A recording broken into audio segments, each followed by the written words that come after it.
Menjadi saksi bisu perjalanan sejarah kota Jakarta, ternyata gang-gang tersembunyi di kawasan Pecinan Glodok, Jakarta Pusat menyimpan banyak cerita dan jejak sajian legendaris sejak abad 16. Bahkan sampai sekarang masih bisa ditemui berbagai kudapan khas kawasan Pecinan yang telah berusia lebih dari 1 abad.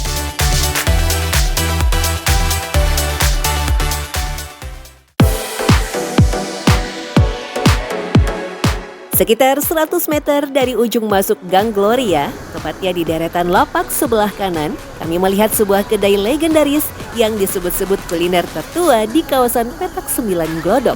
Kopi Es Taki. Koh Ameng, pemilik warung es kopi bercita rasa otentik generasi ketiga yang kini melanjutkan usaha kakeknya, Yong Kui Chong, asal Tiongkok. Uniknya, meski sudah eksis selama hampir 1 abad, lokasi kedai kopi Es Taki masih berada di tempat yang sama. Bahkan interiornya pun masih dipertahankan keasliannya sampai sekarang. Tak heran, meski terlihat sederhana, warung kopi jadul ini tak pernah kehilangan pelanggannya. Lalu, apa rahasia di balik segelas es kopi Taki hingga banyak orang rela datang jauh-jauh demi bisa menyeruput seduhan es kopinya? Orang kan satu macam nih. Satu macam kopi. Robusta. Kalau saya nggak, Robusta ada. Arabica ada. Dipadukan jadi satu. 5 macam. 5 macam kopi dipadukan jadi satu. Diracik. Kopi itu pertama dimasak ya. Pakai air masak. Oke, sampai mendidih. Mendidih terus dikecilkan. Diaduk terus-terusan terus. Kurang lebih 10 menit baru dimasak. Nah itu nggak boleh dipakai dulu, Pak. Nggak boleh langsung diminum? Panas boleh. Kalau mau kopi es harus dingin dulu. Oke, biar sampai dingin ya. Baru kopi es. Kalau mau panas langsung. Karena kalau waktu panas, dia pakai es apa? Udah buyar. Rusak. Oh, rasanya rusak ya. Kami pun penasaran, apa sih bedanya es kopi Pecinan dengan sajian es kopi lainnya?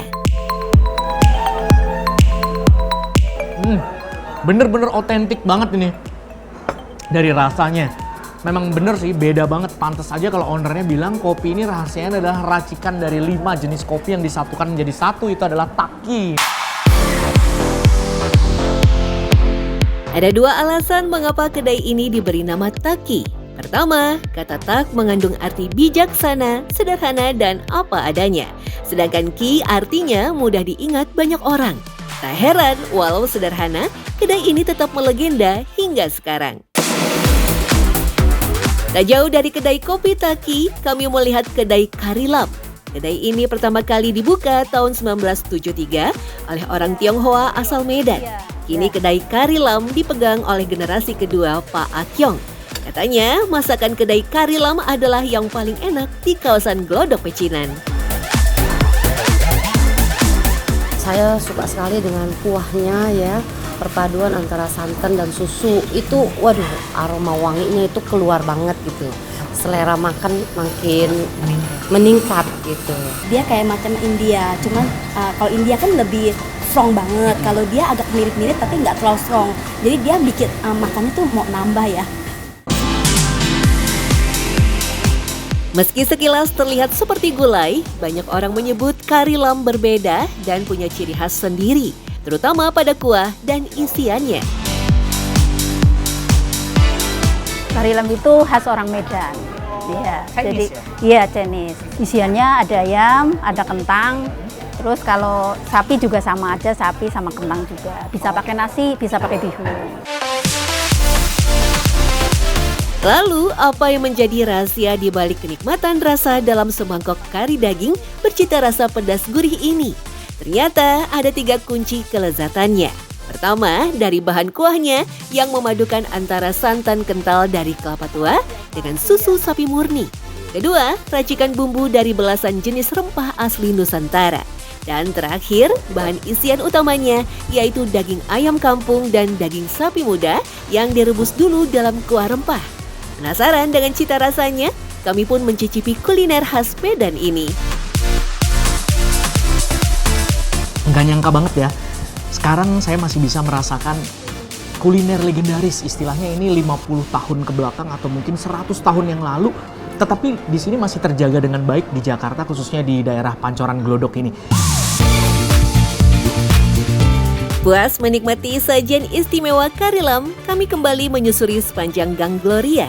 Di bagian paling ujung jalan, kami menemukan lagi sajian tersembunyi yang tak kalah legendaris dan sudah eksis sejak 58 tahun lalu. Gado-gado direksi. Lalu, apa yang membuat racikan gado-gado ini begitu istimewa hingga bertahan lebih dari setengah abad? Kebetulan saya pakai yang tuban. Kacang tuban. Tuban itu satu rasanya memang dia alami ya, manisnya ya. Dan di gado saya memang saya yang olah, mama saya yang olah itu memang cocok di gado saya tuh yang tuban itu kacangnya ya. Jadi rasanya enak, gurih ya? Ya gurih, enak ya. Oke, rahasia kelezatan bumbu kacangnya sudah dibongkar oleh sang pemilik. Tapi kami masih penasaran, kenapa sih namanya gado-gado direksi? Ternyata katanya nama ini muncul justru dari pelanggan yang pernah memesan gado-gado di tempat yang berbeda. Terus dia datang tuh, besokannya dibalik lagi ke mama saya. Cici, iya gado-gadonya namanya apa sih? Kemarin office boy beli, salah tuh katanya. Belum nggak ada nama nih Pak. Udah saya namain ya. Boleh Kak? Oh boleh aja Bapak. Ya dia direksi dah. Kok direksi Pak? Ntar saya diketawain dong. Nggak apa-apa. Memang yang makan ibu punya gado-gado memang rata-rata direksi semua dia bilang. Keluar dari Gang Gloria, kami masuk ke gang lain yang juga tak kalah legendaris, Gang Kemenangan. Kawasan ini memang cukup memanjakan mata dengan keberadaan bangunan-bangunan tua yang masih terjaga dengan baik sampai sekarang. Dari wihara Buddha tertua sampai gereja Katolik pertama di Jakarta ada di sini.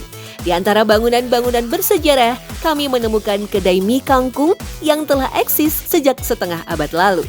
Meski sekilas tampilannya mirip mie ayam, hidangan mie keberuntungan warga Tionghoa ini memiliki ciri dan karakternya sendiri, terutama dari bahan dan bumbunya. Beda, kalau mie ayam nggak pakai cuka, nggak pakai limo. Oh, tapi kalau ini? Pakai cuka, limo, pakai. Berarti cita rasanya mie kangkung itu sebenarnya seperti apa rasanya? Seperti asam manis ya. Oh, lebih ke asam manis. Kalau mie ayam, manis saja, gurih gitu ya? Iya. Di balik kisah sajian legendaris yang menarik, ada kisah pilu yang mewarnai perjalanan sejarah masyarakat Pecinan Glodok. Rupanya kawasan Pecinan Glodok lahir dari tempat pengasingan yang terkesan menakutkan.